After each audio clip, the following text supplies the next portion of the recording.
ಪ್ರಪಂಚದ ಮೋಕ್ಷ ಪ್ರದಾತನಾದ ಪ್ರಭು ಯೇಸು ಕ್ರಿಸ್ತನವರ ನಾಮದಲ್ಲಿ ನಿಮ್ಮೆಲ್ಲರಿಗೂ ಶುಭಾಶಯಗಳು.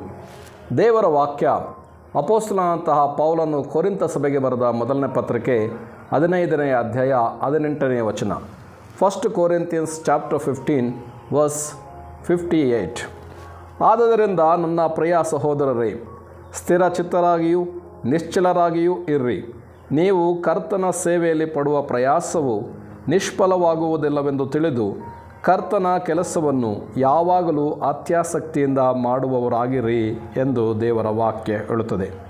Therefore, my beloved brethren, be steadfast, immovable, always abounding in the work of the Lord, knowing that your labor is not in vain in the Lord ಎಂಬುದಾಗಿ. ಈ ಮಾತುಗಳನ್ನು ಆಲಿಸುತ್ತಿರುವಂತಹ ದೇವರ ಮಗನೇ, ದೇವರ ಮಗಳೇ, ಜೊತೆ ಸೇವಕರೇ, ಅನೇಕ ಬಾರಿ ಕರ್ತನ ಸೇವೆಯಲ್ಲಿ ನಾವು ಪ್ರಯಾಸ ಪಡ್ತೇವೆ.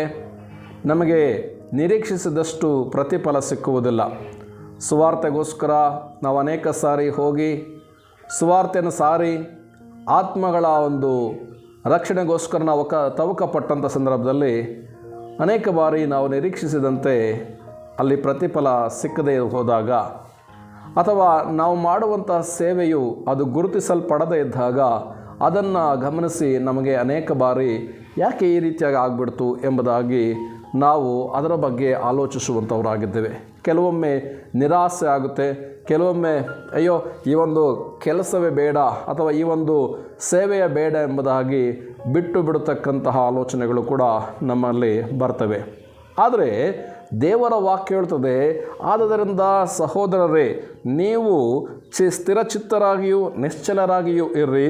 ನೀವು ಕರ್ತನ ಸೇವೆಯಲ್ಲಿ ಪಡುವ ಪ್ರಯಾಸವು ನಿಷ್ಫಲವಾಗುವುದಿಲ್ಲವೆಂದು ತಿಳಿದು ಕರ್ತನ ಕೆಲಸವನ್ನು ಯಾವಾಗಲೂ ಅತ್ಯಾಸಕ್ತಿಯಿಂದ ಮಾಡುವವರಾಗಿರ್ರಿ ಎಂಬುದಾಗಿ. ಹಾಗಾದರೆ ಈ ಮಾತಿನ ಅರ್ಥ, ನಾವು ಪಡುವಂತಹ ಪ್ರಯಾಸಕ್ಕೆ ತಕ್ಕ ಪ್ರತಿಫಲವಿದೆ. ಕಾರಣ, ನಾವು ಸೇವಿಸಿ ನಾವು ಆರಾಧನೆ ಮಾಡ್ತಾ ಇರ್ತಕ್ಕಂತಹ ದೇವರು ನಂಬಿಗಸ್ತನು.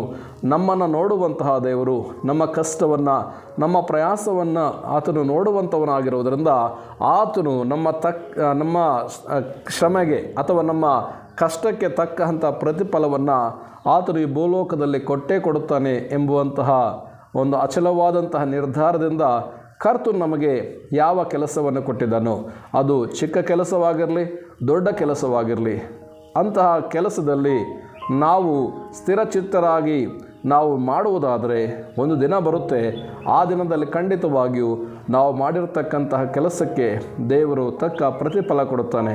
ಆದ್ದರಿಂದ ಆ ಪ್ರತಿಫಲವನ್ನು ನಿರೀಕ್ಷಿಸುವಂಥವರಾಗಿ ಕರ್ತನ ಕೆಲಸವನ್ನು ಯಾವಾಗಲೂ ಕೂಡ ಅತ್ಯಾಸಕ್ತಿಯಿಂದ ಮಾಡುತ್ತಾ ಆತನ ಮಾರ್ಗದಲ್ಲಿ ನಾವು ಮುಂದೆ ಸಾಗಿ ಹೋಗೋಣ.